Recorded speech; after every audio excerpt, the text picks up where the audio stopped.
अपनी गाड़ी किधर है? अरे यार गाड़ी ही पता नहीं सर। मोदी मीडिया इसके हमारे मित्रों, मगर ये जो मालिक है वो हमारे मित्र नहीं है, उनके मित्र दूसरे हैं।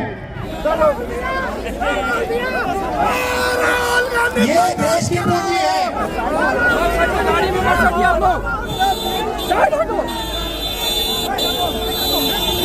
सबसे बड़ा सवाल है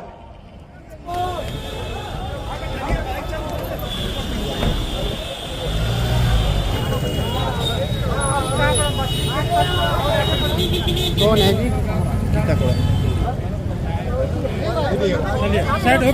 बीजेपी के लोगों से मैं कहता हूं, कर लो जो करना है।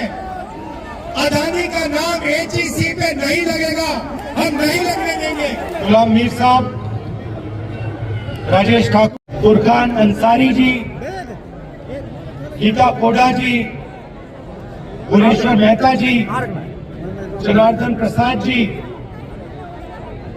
हमारे और गठबंधन के सारे एमएलए, सीनियर नेता, हमारे पार्टी के प्यारे कार्यकर्ता, भाइयों बहनों, झारखंड के युवाओं, प्रेस के हमारे मित्रों, आप सबका यहाँ बहुत बहुत स्वागत, नमस्कार। सबसे पहले मैं गठबंधन को, सोरेन जी को, हमारे सब एमएलए को बधाई देना चाहता हूं कि आपने बीजेपी और आरएसएस की जो साजिश थी उसको रोका और यहां गरीबों की सरकार को मेंटेन किया, उसकी रक्षा की।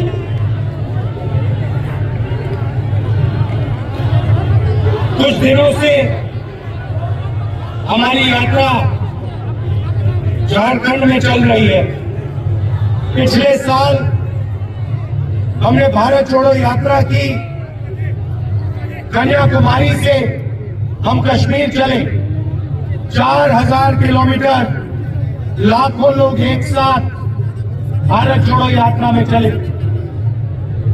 बीजेपी ने, आरएसएस ने देश में नफरत फैला रखी है, हिंसा फैला रखी है।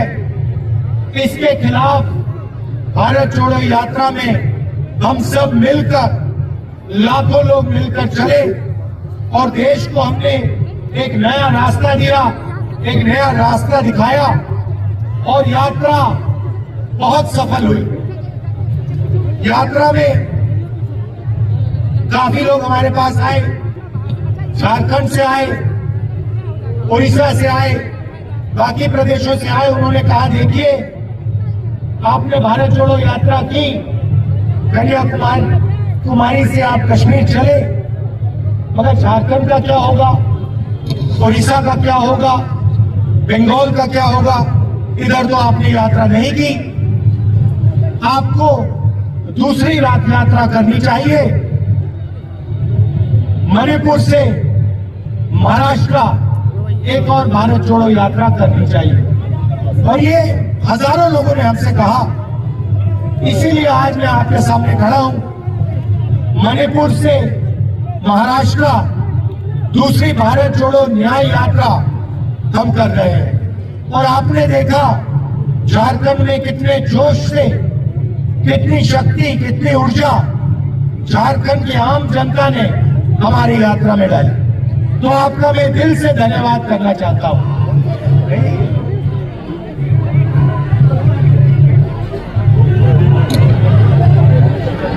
हेलो, जितने भी लोग गाजा बाजा बजा रहे हैं उनसे आग्रह है कि बाजा बंद कर देंगे। आदरणीय राहुल गांधी जी की बातों को सुनेंगे, बाजा बंद करेंगे। तो इसमें भारत जोड़ो न्याय यात्रा में हमने एक नया शब्द डाला है, न्याय शब्द डाला है। और इस शब्द को, इस शब्द को देश में आज बहुत अच्छी तरह समझा जा रहा है। ये जो एचईसी के पोस्टर लिए हैं, आप अन्याय शब्द को बहुत अच्छी तरह समझते हो, क्योंकि आपके खिलाफ अन्याय किया जा रहा है। किया जा रहा है, नहीं किया जा रहा है? जोर से बोलो, दिल्ली को सुनाई देना चाहिए। देखिए, पब्लिक सेक्टर एंटरप्राइज है, इसका आस्ते आस्ते नरेंद्र मोदी जी और उनकी सरकार इसका आस्ते आस्ते आस्ते आस्ते गला घोट रहे हैं। सही? बताइए, एचईसी का गला क्यों घोटा जा रहा है? क्योंकि सरकार और बीजेपी चाहती है कि एचईसी काम ना करे और आने वाले कल एचईसी फैक्ट्री का नाम बदलकर अदानी नाम का नेम प्लेट इसके ऊपर लगा दिया जाए। इसको प्राइवेटाइज कर दिया जाए। और भाइयों बहनों, आज एचईसी के लोग आए हैं, मगर जहां भी मैं जाता हूं वहां पे ऐसे किसी न किसी पब्लिक सेक्टर यूनिट के लोग बैनर लिए, पोस्टर लिए, झंडा लिए खड़े दिखते हैं। बीएचईएल, एचएएल, एचईसी, क्योंकि मोदी सरकार सारे के सारे पब्लिक सेक्टर यूनिट्स को आस्ते आस्ते आस्ते मारकर एक ही नेम प्लेट लगाना चाहती है। भाइयों बहनों, बीएचईएल नहीं, एचएएल नहीं, एचईसी नहीं, इंडियन ऑयल नहीं, अदानी।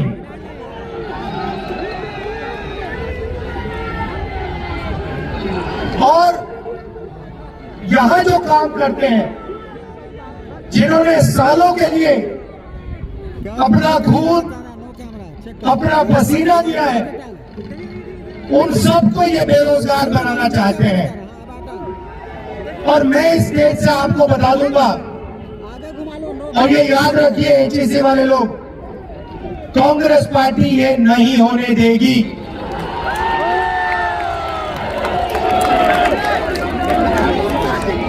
बीजेपी के लोगों से मैं कहता हूं, कर लो जो करना है, अदानी का नाम एचईसी पे नहीं लगेगा, हम नहीं लगने देंगे। ये देश की पूंजी है, ये किसी उद्योगपति की पूंजी नहीं है। ये फ्री गिफ्ट अदानी को नहीं मिलेगा, ये हम आपको आश्वासन दे रहे हैं। और हमारी सरकार आएगी तो जो आपको सपोर्ट की जरूरत होगी वो आपको सपोर्ट मिलेगी और आपको कम्पिटिटिव बनाया जाएगा। भाई और बहनों, पूरे देश में प्राइवेटाइजेशन किया जा रहा है। मैं आपसे पूछना चाहता हूं, इस देश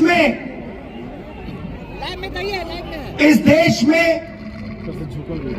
ओबीसी वर्ग की, आदिवासी वर्ग की, दलित वर्ग की कितनी आबादी है? पीछे में सबसे ज्यादा मत बोलो भैया, मुझे नंबर दो,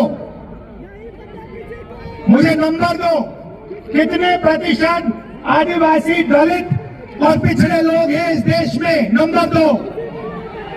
देखो, कोई नंबर नहीं दे सकता, कोई नहीं बता सकता कि इस देश में इतने पिछड़े लोग हैं।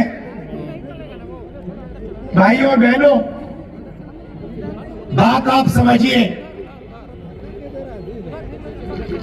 देश में कम से कम 50% ओबीसी वर्ग के लोग हैं। सही बात है। और मैंने कम से कम शब्द का प्रयोग किया है। आज तेलंगाना के चीफ मिनिस्टर यहां आए और उन्होंने मुझे बताया कि जो वायदा हमने तेलंगाना में किया था, आज उस वायदे को तेलंगाना की सरकार ने पूरा किया है। कौन सा वायदा? जाति जनगणना का वायदा।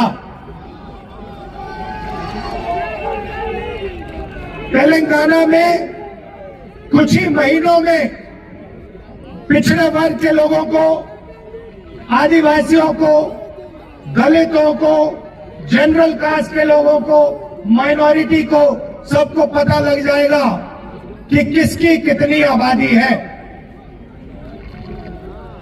अब मैं आपको ये बोल क्यों रहा हूं?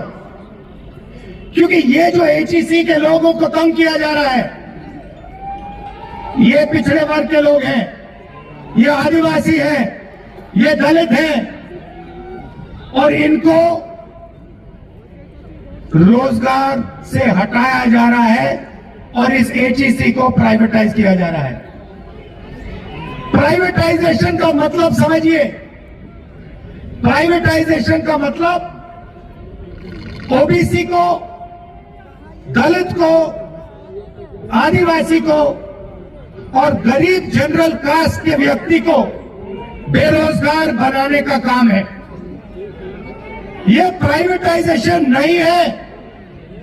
ये दलितों से, आदिवासियों से, पिछड़ों से, गरीब जनरल कास्ट के लोगों से, माइनॉरिटी के लोगों से चोरी है। ये हो रहा है।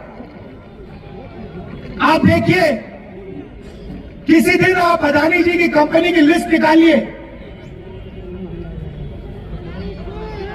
अदानी की कंपनी की लिस्ट निकालिए और मैनेजमेंट की टीम देखिए।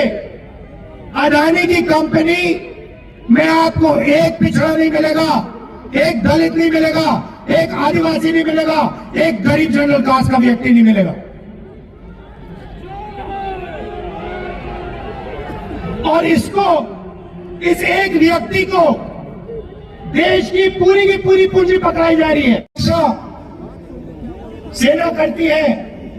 आप देख लीजिए, सारे के सारे कॉन्ट्रैक्ट्स, हथियार के कॉन्ट्रैक्ट, ड्रोन के कॉन्ट्रैक्ट, ये सारे के सारे इसी एक व्यक्ति को दिए जा रहे हैं। क्यों? क्यों? क्योंकि हिंदुस्तान के प्रधानमंत्री चाहते हैं, इसीलिए इस एक व्यक्ति को एयरपोर्ट, स्पोर्ट्स, डिफेंस इक्विपमेंट सारा का सारा पकड़ाया जा रहा है। मैंने आपसे सवाल पूछा, इस देश में पिछड़े लोग कितने हैं, आदिवासी कितने हैं, दलित कितने हैं? इसके पीछे सोच है। भाइयों और बहनों, आप किसी प्राइवेट कंपनी में जाइए, किसी भी प्राइवेट कंपनी में जाइए और वहां पूछिए, यहां पे पिछड़े लोग कितने हैं, दलित कितने हैं, आदिवासी कितने हैं? आपको एक नहीं मिलने वाला। फिर आप जाइए, हिंदुस्तान की सरकार में जाइए, 90 लोग हिंदुस्तान की सरकार को चलाते हैं, आईएएस ऑफिसर हैं, पूरे के पूरे बजट को ये कंट्रोल करते हैं। हिंदुस्तान की सरकार 10 रुपए खर्च करती है तो रुपये कहां खर्च होंगे, ये 90 लोग निर्णय लेते हैं। 90 में से आदिवासी कितने, दलित कितने, पिछड़े कितने, आप जानते हो? देखो, सन्नाटा छा गया, सब चुप हो गए। भाइयों और बहनों, 90 में से सिर्फ 3 OBC वर्ग के लोग हैं और 100% बजट में से OBC वर्ग के अफसर सिर्फ 5% कंट्रोल करते हैं। मतलब अगर हिंदुस्तान की सरकार 100 रुपए बजट में बांटती है तो 5 रुपए का निर्णय ओबीसी वर्ग लेता है। आप जानते हो दलित वर्ग के अफसर कितना निर्णय लेते हैं? फिर से बोलो, जीरो जितना, उसको जीरो ही मान लो। आदिवासी वर्ग, उनको भी जीरो मान लो। तो आपकी ना सरकार में हिस्सेदारी, ना कॉर्पोरेट सेक्टर में हिस्सेदारी। आप जाइए, लिस्ट निकालिए, प्राइवेट अस्पतालों की लिस्ट निकालिए, उसमें देखिए, उसमें आपको दलित नहीं मिलेगा, मैनेजमेंट में एक ओबीसी नहीं मिलेगा, एक मालिक नहीं मिलेगा, एक आदिवासी, एक दलित, कोई नहीं मिलने वाला उसमें। फिर आप प्राइवेट यूनिवर्सिटीज की लिस्ट निकालिए, कॉलेजेस की लिस्ट निकालिए, उसमें आपको एक पिछड़ा नहीं मिलेगा, एक मालिक आपको पिछड़ा नहीं मिलेगा, एक मालिक दलित नहीं मिलेगा, एक मालिक आदिवासी नहीं मिलेगा। फिर आप जाइए और कहिए ठीक है, कॉर्पोरेट सेक्टर में नहीं मिला, सरकार में नहीं मिला, अस्पतालों में नहीं मिला, यूनिवर्सिटी कॉलेज में नहीं मिला। और फिर आप लिस्ट निकालिए जो कॉन्ट्रैक्ट से काम करते हैं, कॉन्ट्रैक्ट लेबर की लिस्ट निकालिए, और उस लिस्ट में आपको सिर्फ ओबीसी, दलित और आदिवासी मिलेगा, और कोई नहीं मिलने वाला। तो पिछड़ों को, दलितों को, आदिवासियों को, सही बात बोली, उनको कॉन्ट्रैक्ट लेबर, उनको मजदूरी, बॉन्डेड लेबर बनाया जा रहा है। और बड़ी बड़ी कंपनियों में, अस्पतालों में, कोर्ट्स में, स्कूल कॉलेजेस में इनकी कोई हिस्सेदारी नहीं है। तो सबसे पहले यह पता लगाना है कि इस देश में दलित, आदिवासी और पिछड़े हैं कितने। 50% कम से कम पिछड़े वर्ग के लोग हैं, 8% आदिवासी हैं, 15-16% दलित हैं, और इनकी हिस्सेदारी है ही नहीं, कहीं भी नहीं है, कहीं भी नहीं है। किसी भी मजदूर के पास चले जाओ। आज मैं अभी सड़क पे था, साइकिल पर 200 किलो कोयला लिए, धकेल कर साइकिल पर 200 किलो कोयला लिए, धकेल कर भूखे आदिवासी 50 किलोमीटर चल रहे थे। मैंने अपनी आंखों से देखा। वहां पे आपको आदिवासी मिल जाएगा, वहां पे आपको दलित मिल जाएगा, वहां पे आपको पिछड़ा मिल जाएगा। यही हिंदुस्तान के सामने सबसे बड़ा सवाल है, इससे बड़ा सवाल है ही नहीं। और इसीलिए हमारा पहला कदम पूरे देश में जाति जनगणना इन लोगों की जेब में। इसीलिए देश में भयंकर बेरोजगारी फैल गई है। इन्होंने क्या किया, सारे छोटे व्यापारियों को खत्म कर दिया। जो छोटा बिजनेस करते थे, जो स्मॉल और मीडियम बिजनेस करते थे, उनको सबको मार दिया। 2 हथियार का प्रयोग किया इन्होंने। पहले प्रधानमंत्री ने झूठ बोला और कहा कि मैं काले धन के खिलाफ लड़ाई लड़ रहा हूं, और नोटबंदी कर दी।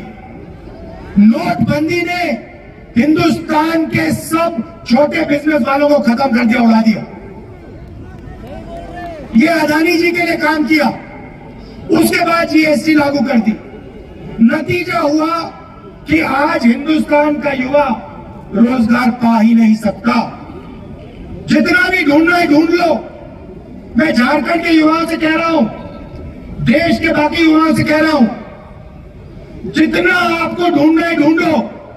नोटबंदी के बाद, जीएसटी के बाद, नरेंद्र मोदी जी की पॉलिसीज के बाद छोटे बिजनेसेस है ही नहीं। ये देश की रीढ़ की हड्डी है, ये बेरोजगार देते हैं, इनको खत्म कर दिया।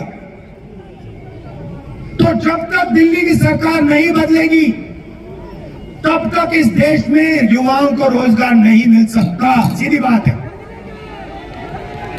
और मैंने, अब मजे की बात देखिए, पहले नरेंद्र मोदी कहते थे, हर भाषण में कहते थे मैं ओबीसी हूं, याद है आपको? तो मैंने प्रधानमंत्री से कहा, प्रधानमंत्री जी आप ओबीसी हैं, आप पिछड़े वर्ग के हैं, तो आप ऐसे करिए, जाति जनगणना लागू कर दीजिए, देश को बता दीजिए कि आप जैसे पिछड़े वर्ग के लोग कितने हैं। उसके एकदम बाद नरेंद्र मोदी भाषण देते हैं, कहते हैं भाई और बहनों, देश में दो ही जात हैं, एक अमीर है और एक गरीब है। मारे वो, एक अमीर है और एक गरीब है, तो फिर आप कहां के ओबीसी बन गए? जब ओबीसी को हक देने का टाइम आया, रिजर्वेशन देने का समय आया, सामाजिक न्याय देने का समय आया, दलितों को, आदिवासियों को न्याय देने का समय आया, तो नरेंद्र मोदी जी कहते हैं इस देश में तो जाति नहीं है। और जब वोट लेने का समय आता है तो नरेंद्र मोदी कहते हैं मैं तो ओबीसी हूं, मैं तो ओबीसी हूं। आप कैसे ओबीसी हैं? तो देश में सामाजिक न्याय, अन्याय, आर्थिक अन्याय, महिलाओं के खिलाफ अन्याय, किसानों के खिलाफ अन्याय, मजदूरों के खिलाफ अन्याय, ये 5 बड़े बड़े अन्याय हो रहे हैं और ये हर रोज कहीं ना कहीं आपको दिखेंगे। ये सरकार को, मोदी जी को नहीं दिखते, उनके मंत्रियों को नहीं दिखते, मगर बाकी हिंदुस्तान को हर रोज ये दिखते हैं। और इन अन्याय के खिलाफ हमने न्याय यात्रा शुरू की है। ये हमारा लक्ष्य था और इससे देश को हमने एक दूसरी विचारधारा दी है कि देखिए, नफरत से, हिंसा से कुछ नहीं होने वाला, कुछ नहीं होने वाला। बेरोजगारी फैलेगी, महंगाई बढ़ेगी, यही होने वाला है। और ये आपको पिछले 10 साल में दिखा है। जितनी नफरत बढ़ती है, जितनी हिंसा बढ़ती है, उतनी बेरोजगारी बढ़ती है, उतनी महंगाई बढ़ती है, उतना पैसा अदानी जी का बनता है। तो ये हो क्या रहा है? ये आपको लड़ाते हैं, एक दूसरे से लड़ाते हैं और आपसे कहते हैं देखो, एक धर्म दूसरे धर्म से लड़ो, एक जात दूसरी जात से लड़ो, एक भाषा दूसरी भाषा से लड़ो। समाज में हिंसा फैलाते हैं और फिर आपकी जेब में से आपका पैसा उठा के अदानी जी की जेब में कर देते हैं। यही हो रहा है। और आखिरी बात आपसे कहना चाहता हूं, यहां पे आपकी सरकार को ये क्यों हटाए? क्योंकि ये इस बात को एक्सेप्ट नहीं कर सकते हैं कि झारखंड में आदिवासी चीफ मिनिस्टर है। ये इस बात को एक्सेप्ट ही नहीं कर सकते। इसीलिए इन्होंने हमारी सरकार को हटाने की कोशिश की। और कांग्रेस पार्टी, जेएमएम सब मिलकर बिल्कुल इनके सामने एक लाइन में खड़े हो गए। और क्या हुआ? सरकार बच गई। ये हर प्रदेश में करते हैं, जहां भी उनको चांस मिले। ये या सीबीआई का प्रयोग करके, ईडी का प्रयोग करके, इनकम टैक्स का प्रयोग करके या पैसा देकर ये यही काम करते हैं। लोकतंत्र पे ये आक्रमण कर रहे हैं, संविधान पे ये आक्रमण कर रहे हैं, क्योंकि ये जनता की जो आवाज है इसको दबाना चाहते हैं। और कांग्रेस पार्टी, हमारा गठबंधन, इंडिया गठबंधन, लोकतंत्र की जो आवाज है उसको कभी नहीं दबने देगा। तो आप सब यहां आए, आपने इतनी हमारी मदद की, सड़कों पे लाखों लोग निकले। मोदी मीडिया, देखिए मोदी मीडिया, मैंने कहा प्रेस के हमारे मित्रों, मगर ये हमारे मित्र नहीं है, ये हमारे मित्र नहीं है। ये रिपोर्टर है, ये हो सकते हैं बेचारे, मगर इनके जो मालिक है वो हमारे मित्र नहीं है, उनके मित्र दूसरे हैं। तो आप सबसे मैं धन्यवाद करना चाहता हूं कि आप लोकतंत्र के लिए लड़ रहे हो, आप संविधान के लिए लड़ रहे हो और आप इस देश की रक्षा कर रहे हो, देश की रक्षा कर रहे हो। आखिरी बात, नहीं बोलो, जोर से बोलो, नहीं एक सेकंड, जोर से बोलो। ये देखो, सरना कोड देना होगा और ये काम हम आपके लिए करवा के डिलीवर कर देंगे। घबराइए मत, डरिए मत। धन्यवाद, जय हिंद।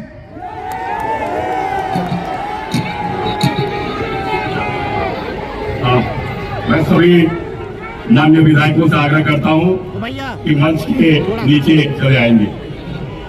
मंच के नीचे कतारबद्ध होकर सारे माननीय विधायकों से आग्रह है कि मंच के नीचे कतारबद्ध हो जाएंगे। सहयोगी दलों के साथ कांग्रेस के सभी माननीय विधायकों से आग्रह है कि नीचे मंच के नीचे कतारबद्ध हो लेंगे। आदरणीय राहुल गांधी जी उनसे क्रमवार भेंट करेंगे।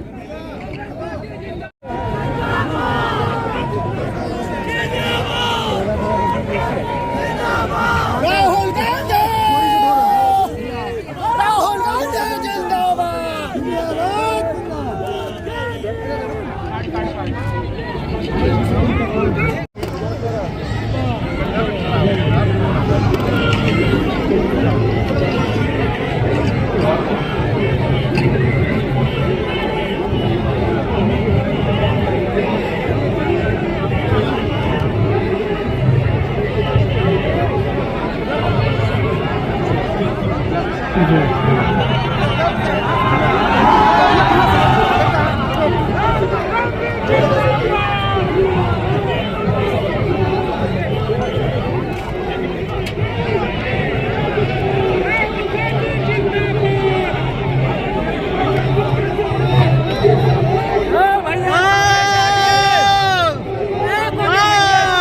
प्रदेश के सभी गठबंधन दल के माननीय विधायकों के साथ आदरणीय राहुल गांधी की मुलाकात करते हुए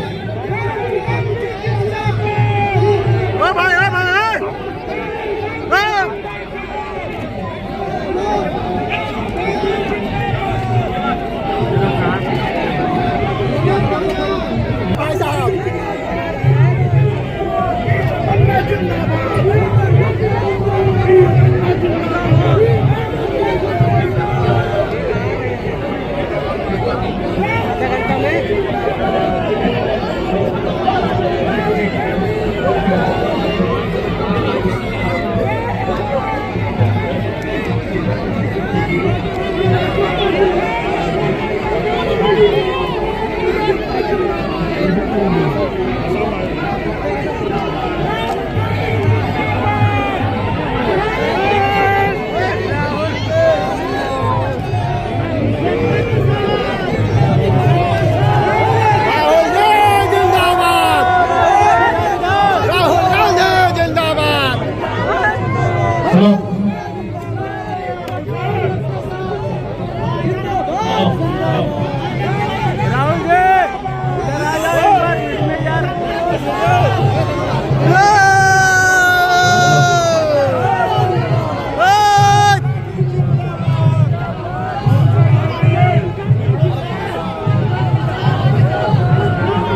गाड़ी में मत सटिए आप लोग, गाड़ी में मत सटिए,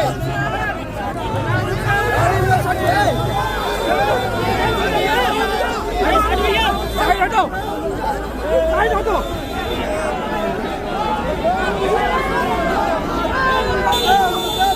साइड हटो।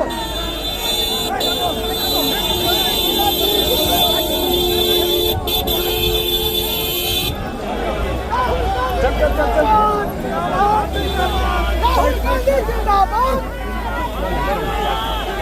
अरे भैया तुम हुआ उनको कितना बार मिलेगा भाई? चलो राहुल गांधी अरे अरे भाई भाई भाई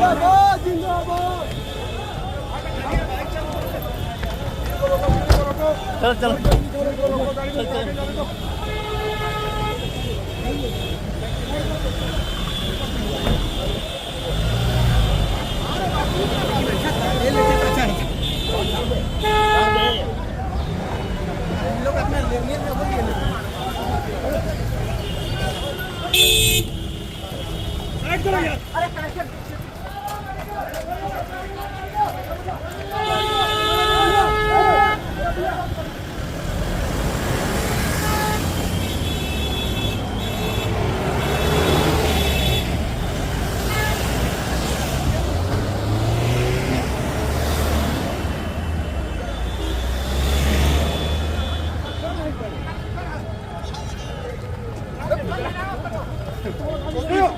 अपनी गाड़ी किधर है?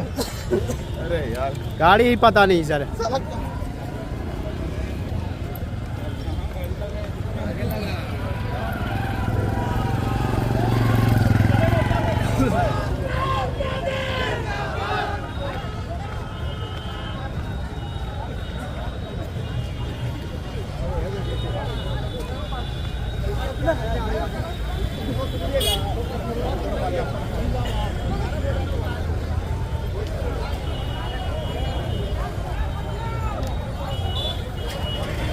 इधर कहीं रुकेंगे जी? ऐसे थोड़ी जाएगा, हो सकता है रिंग रोड निकल जाएगा। दे दे वहाँ से लुट के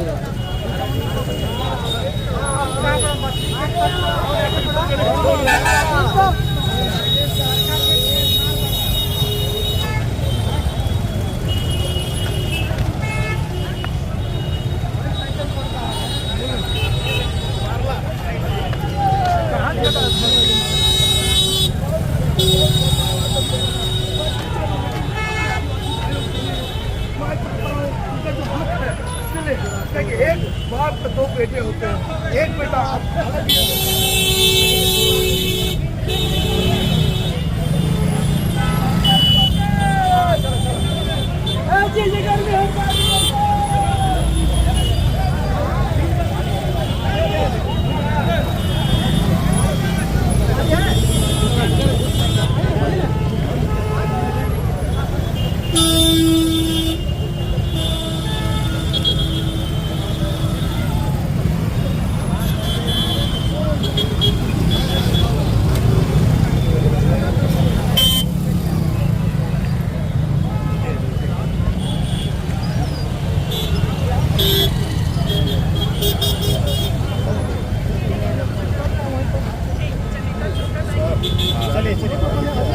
धीरे धीरे बढ़ाइए, चलिए चाचा बढ़ाइए बढ़ाइए। कौन है जी? तक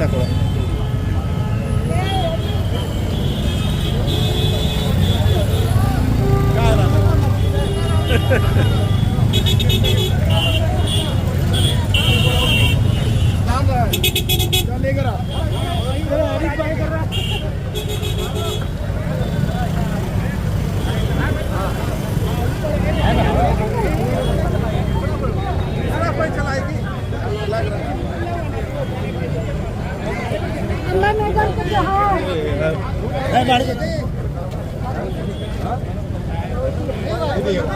साइड होके साइड